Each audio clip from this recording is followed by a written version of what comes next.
Blue Wave Shipping Company. Ako na lang po dito.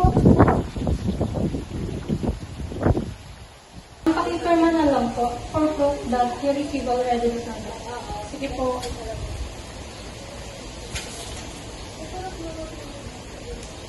Maraming salamat po. Hindi naman dumating na ito. 3 araw ko na itong inahintay. Hala! Bakit ang mga product nila ay sira na? Tawagan ko na lang kaya yung sender nito.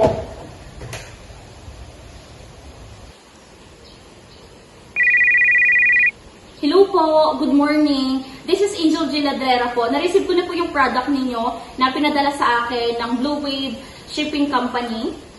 Yes, Miss Ladera. How may I help you? How was the product that has been delivered to you?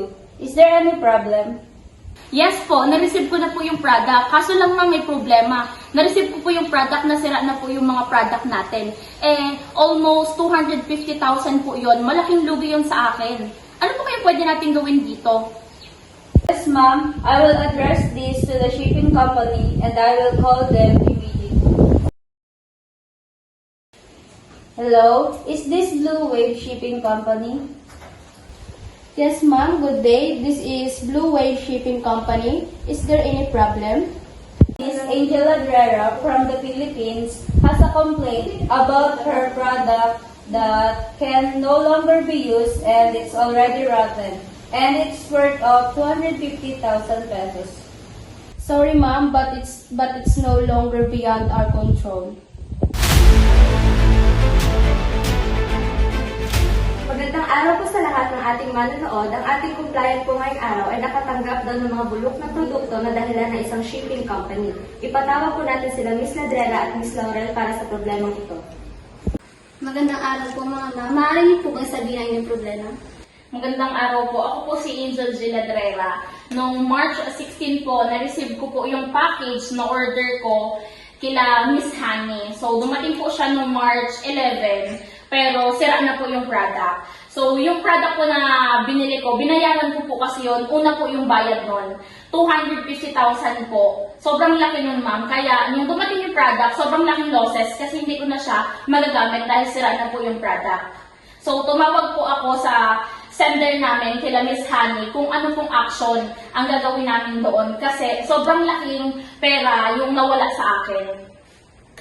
Mukhang malaking problema nga po ito. Maaari po natin ipatawag sila Miss Wilin para sa kanilang panig.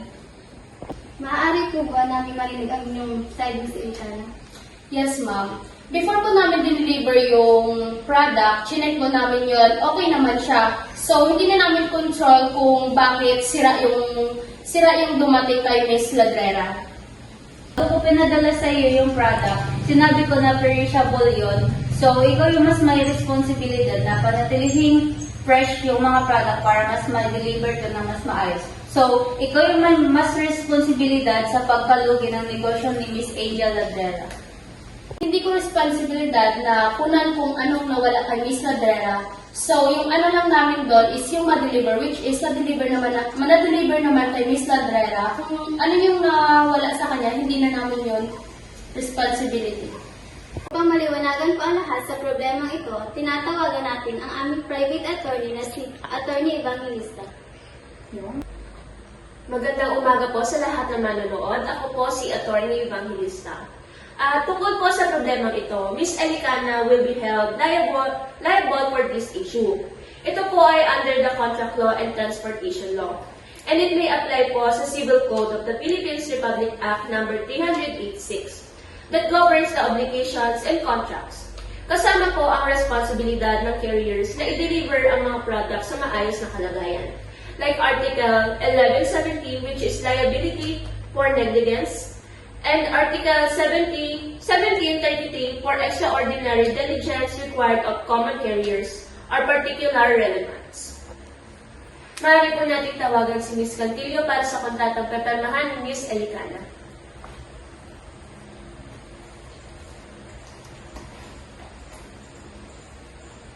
Ngayong araw ng March 17, 2025 ay napagkasaluang panagutan ng Blue Wave Shipping Company ang nawala na halagang 250,000 pesos of perishable goods kay Miss Angel Rotera. Maaari po pakipirmahan na lang, Miss Elicana.